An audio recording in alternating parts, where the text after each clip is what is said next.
Tehran ఖాళీ చేస్తున్న భారతీయులు. టెహరాన్ అంటే ఇరాన్ యొక్క రాజధాని నగరం. అయితే ఇప్పుడు ఆ రాజధాని నగరంలో వేల మంది భారతీయులు ఉన్నారు. చదువు కోసం, ఉద్యోగాల కోసం, ఉపాధి కోసం వేల సంఖ్యలో భారతీయులు టెహరాన్లో జీవిస్తున్నారు.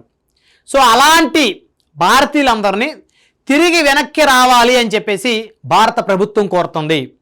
అదేవిధంగా అమెరికా అధ్యక్షుడు ట్రంప్ కూడా చెప్పాడు, టెహరాన్లో ఎవరైతే ఇతర దేశస్తులు ఉన్నారో వారందరూ కూడా మరి టెహరాన్ని విడిచి వెళ్ళిపోండి అని. ఎందుకంటే ఇరాన్ ఇజ్రాయెల్ మధ్య భీకరమైనటువంటి యుద్ధం జరుగుతూ ఉంది, భయంకరమైనటువంటి యుద్ధం జరుగుతూ ఉంది. ఒకరి మీద ఒకరు మిస్సైళ్ళు, రాకెట్ల దాడి చేసుకుంటా ఉన్నారు. మరి ప్రజలు కూడా ఆ యొక్క రాకెట్ల దాడిలో, ఆ మిస్సైల్స్ ఆ దాడుల్లో ప్రాణాలు కూడా కోల్పోతున్నారు. ఇది అక్షర సత్యం. అయితే ఇప్పుడు టెహరాన్ నగరం అంతా కూడా అత్యంత భయంకరంగా, ప్రమాదకరంగా మారిపోయింది. అక్కడ నివసిస్తున్నటువంటి ప్రజలకు రక్షణ లేదు. ఎందుకంటే ఇజ్రాయెల్ ఏ క్షణానైనా సరే తన దాడులను రెట్టింపు చేయొచ్చు, టెహరాన్ నగరాన్నే లేకుండా చేయాలనేటువంటి బలమైనటువంటి సంకల్పంతో ఇజ్రాయెల్ ముందుకి దూసుకొని వెళ్తుంది. యుద్ధ రంగంలో ఇజ్రాయెల్ని ఎదుర్కోవటం అంటే అంత ఈజీ కాదు. సో అలాగనే ఇరాన్ను మనం ఏం తక్కువ అంచనా వేయాల్సిన అవసరం లేదు. ఇరాన్ కూడా బలమైనటువంటి దేశమే, కానీ టెక్నాలజీ పరంగా ఇజ్రాయెల్ చాలా చాలా చాలా బలమైనటువంటి దేశం ఇజ్రాయెల్. సో అలాంటి ఇజ్రాయెల్లో మరి ఎంతోమంది మరి యుద్ధ నైపుణ్యం కలిగినటువంటి యోధులు ఉన్నారు. ఎక్కువగా యోధులుగా మారినటువంటి దేశం ఇజ్రాయెల్. సో కాబట్టి ఇస్లామిక్ దేశాలన్నీ కూడా ఏకమై ఇజ్రాయెల్ని తుదిముట్టించాలని చెప్పేసి ఎన్ని ప్రయత్నాలు చేస్తున్నప్పటికీ కూడా ఇజ్రాయెల్ ఏమాత్రం వెనకడుగు వేసే పరిస్థితిలో లేదు. చాలా ధైర్యంగా ముందుకు దూసుకువెళ్తున్నటువంటి దేశం ఇజ్రాయెల్. సో అలాంటి ఇజ్రాయెల్, ఆ దేశంలో ప్రతి పౌరుడు కూడా దేశ సేవలో, దేశం కోసం ప్రాణాలు అర్పించడం కోసం సిద్ధంగా ఉంటాడు. తమ దేశాన్ని కాపాడుకోవడం కోసం చాలా పకడ్బందీగా ఉంటాడు.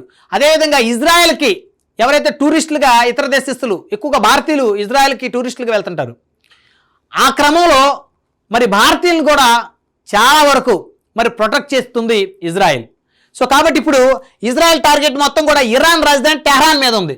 సో ఇప్పటికే అనేక మిసైల్స్ తోటి మరి ఆ యొక్క టెహరాన్ నగరాన్ని మరి చాలా వరకు దాడులు చేసిన పరిస్థితి ఉంది. మరి అక్కడ ప్రాణ నష్టం ఎక్కువ అయ్యేటువంటి పరిస్థితులు చాలా స్పష్టంగా కనబడుతున్నాయి. కాబట్టి భారతీయులందరూ కూడా తిరిగి మరి భారతదేశం చేరుకున్న పరిస్థితి ఉంది. ఇప్పటికే మరి ఇరాన్ తన యొక్క ఎయిర్ స్పేస్ని క్లోజ్ చేసింది. సో ఇక ఇరాన్ గగనతలం మీద విమానాలు తిరిగే పరిస్థితి లేదు. సో కాబట్టి ఎయిర్ ట్రాఫిక్ కూడా ఎక్కువైంది. ఇరాన్ మీదుగా వెళ్ళేటువంటి విమానాలు ఏవైతే ఉన్నాయో సో అవి కూడా ఇబ్బందికర పరిస్థితులు ఎదుర్కొన్న పరిస్థితి కనబడుతుంది. సో ఇప్పుడు ఇక్కడ పరిస్థితి కనుక ఒకసారి కనుక మనం చూస్తే, సో ఇప్పుడు టెహరాన్లో భయానకమైనటువంటి వాతావరణం నడుస్తుంది.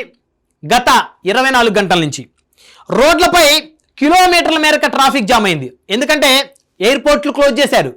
అసలు గగనతలం స్పేస్ కూడా అక్కడ క్లోజ్ చేసిన పరిస్థితి. ఇక విమానాల రాకపోకలు ఇరాన్కి ఇప్పుడు లేవు.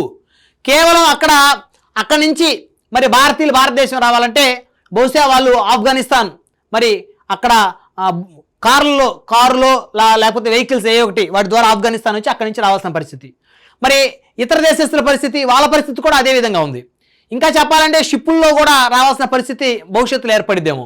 సో మొత్తాన్ని చూస్తే ఇక్కడ ఇరాన్ సంబంధించి ఇక్కడి నుంచి బయటకు వెళ్ళాలంటే ఇప్పుడు ఫ్లైట్లో నుంచి వెళ్ళే పరిస్థితి లేదు.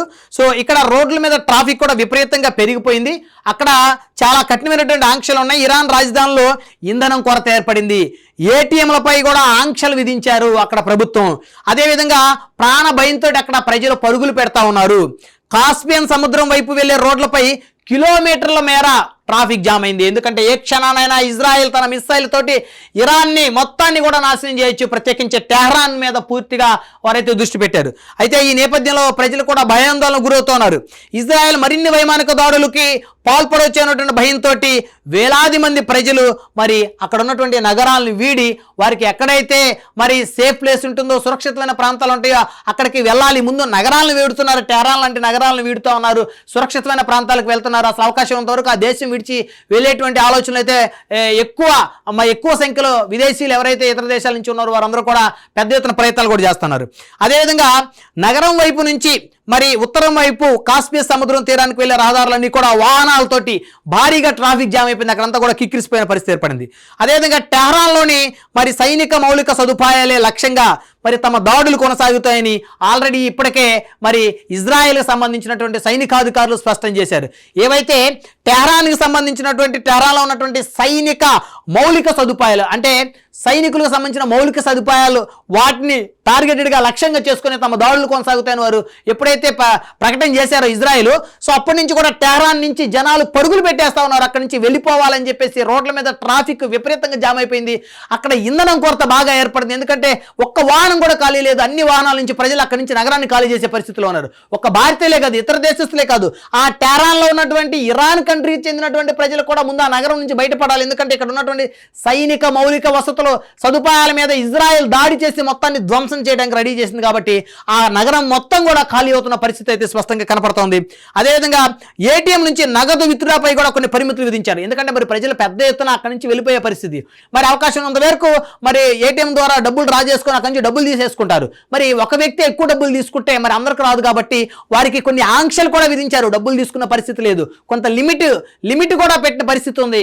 సో అక్కడ ఏటీఎంల మీద అదేవిధంగా అక్కడ నగరంలో కొంత భయానకమైనటువంటి ప్రమాదకరమైనటువంటి వాతావరణం కారణంగా చాలామంది ప్రజలు గ్రామీణ ప్రాంతాలకు కూడా తరలి వెళ్తున్నారు. సో దీంతో ఒకసారిగా ఇరాన్ దేశంలోని గ్రామీణ ప్రాంతాల్లో జనాభా కూడా పెరుగుతున్నట్లయితే స్పష్టంగా అర్థమవుతుంది. అదేవిధంగా సురక్షితమైన ఆశ్రయం కోసం ప్రజలు పడుతున్న పోరాటము టెహరాన్లోని నెలకొన్న భయానక పరిస్థితికి అర్థం పడుతుంది. మొత్తం మీద ఇరాన్లో ఇజ్రాయెల్ దాడికి సంబంధించి ఒక అనిశ్చిత వాతావరణం ఏర్పడిందని చెప్పొచ్చు. సో ఇప్పుడు టెహరాన్ ఖాళీ అవుతుంది. దాదాపు ఇప్పటికే చాలా వరకు ఖాళీ అయిపోయింది. టెహరాన్లో ఉన్నటువంటి భారతీయులు కూడా చాలా వరకు మరి అక్కడి నుంచి ఖాళీ చేసి దేశం విడిచి వెళ్లేందుకు అయితే పూర్తి స్థాయి ప్రయత్నాలు చేస్తా ఉన్నారు. అదేవిధంగా టెహరాన్లో ఉన్నటువంటి మిగతా దేశస్తులు వారి దేశానికి ఎలా వెళ్ళాలని చెప్పి ఆలోచన చేస్తున్నారు. అదేవిధంగా టెహరాన్లో ఉన్నటువంటి ఆ ఇరాన్ దేశస్తులు కూడా అక్కడి నుంచి ఆ నగరాన్ని వదిలేసి గ్రామీణ ప్రాంతాలకు వెళ్ళాలి, సురక్షితంగా ఉండాలని ప్రయత్నం చేస్తున్నారు. ఎందుకంటే అక్కడ సైనిక మౌలిక వసతులు ఆ సముదాయాల మీద ఇజ్రాయెల్ దాడి చేస్తామని ప్రకటించిన నేపథ్యంలో మరి ఈ నగరం మొత్తం కూడా ఇజ్రాయెల్ పూర్తిగా స్మాష్ చేసే ఆలోచనలో ఉన్నట్టు స్పష్టంగా అర్థమవుతుంది. ఈ నగరాన్ని ఇజ్రాయెల్ తుదిముట్టిస్తుంది అనేటువంటి ఒక భయంతో ప్రజలు మొత్తం కూడా అక్కడి నుంచి ఖాళీ చేసి వెళ్ళిపోతా ఉన్నారు. అక్కడ ప్రజలకి భరోసా కల్పించడంలో ఇరాన్ ప్రభుత్వం పూర్తిగా విఫలమైంది. ఈ యొక్క టెహరాన్ ఇరాన్ రాజధాని నగరమైనటువంటి టెహరాన్లో పెద్ద ఎత్తున ట్రాఫిక్ జామ్ అయిపోయింది. రోడ్ల మీద మరి వాహనాలు కిక్కిరిసిపోయినాయి.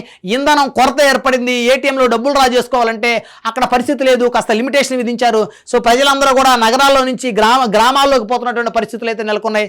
మరి మొత్తానికి కనుక చూస్తే టెహరాన్ నగరాన్ని కూడా మరి భారతీయులు కూడా ఖాళీ చేస్తున్నారు. మొత్తానికి ఒక భయానక వాతావరణం అయితే ఇక్కడైతే కలిగిందని చెప్పొచ్చు. దీని అంతటికీ కారణం ఇరాన్ యొక్క అహంకారం అని చెప్పొచ్చు. ఎందుకంటే ఇజ్రాయెల్ ఇరాన్తో కంపేర్ చేసుకుంటే ఇజ్రాయెల్ ఎంతో కొంత ఎథిక్స్ ఉన్నటువంటి దేశం ఇజ్రాయెల్ అని చెప్పొచ్చు. సో ఇరాన్ చేసినటువంటి తప్పులు వారి యొక్క అహంకారమైన ధోరణి వల్ల ఈరోజు ఆ దేశ రాజధాని నగరం మొత్తం కూడా తుదిముట్టించేందుకైతే ఇజ్రాయెల్ ప్రయత్నం చేస్తున్నట్లయితే స్పష్టంగా అర్థమవుతుంది.